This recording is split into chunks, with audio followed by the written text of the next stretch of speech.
Order. I recognize the honourable leader for the official opposition. Thank you, Madam Speaker. I didn't donate anything, but many PC Party donors did share that same email with me. And they shared the part in particular, again, where the PC Party asked their donors to, quote, bypass the media when we need to, among other things. And I'm going to table that. The media has an important job to get Nova Scotians accurate, timely, and most importantly, nonpartisan and unbiased information about what happens in this House. And the Premier won't speak to them in this House, as Premiers have done for over 100 years. And so again, I want to ask the Premier, does he agree with this sentiment that governments must bypass the media?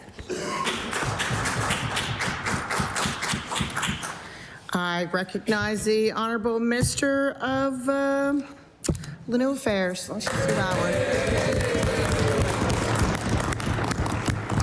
Thank you, Madam Speaker, and feel free to just pick one when you like. That works for me. In terms of communication, it's never been more important for us to communicate with Nova Scotians.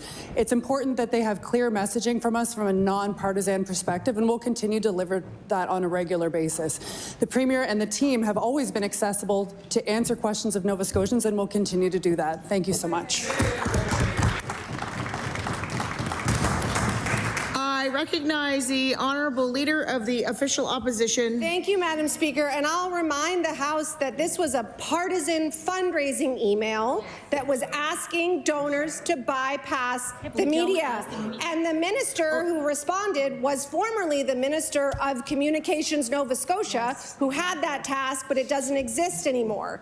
Just in the last week, we have seen this government dismantle CNS. We have seen the Premier refuse to speak to journalists in this House for the first time in living memory, and the government has limited debate, blocked freedom of information, attempted to take power from the Auditor General, on, and now unprovoked attacks on the media.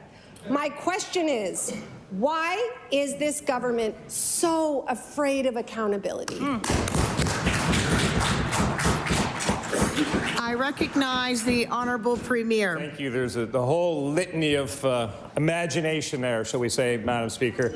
But I do want to be very clear on one thing for all Nova Scotians. The very reason that I take my media availabilities across the street in the media room is to be more open to media. There are reporters. The simple reality is there are reporters outside this core of Halifax who would like to ask ministers and the Premier questions, and they have the technology in that room to do it. We are more open. We are more accessible. We will continue to send political party fundraising emails, and if that's wrong, I ask the opposition. Order.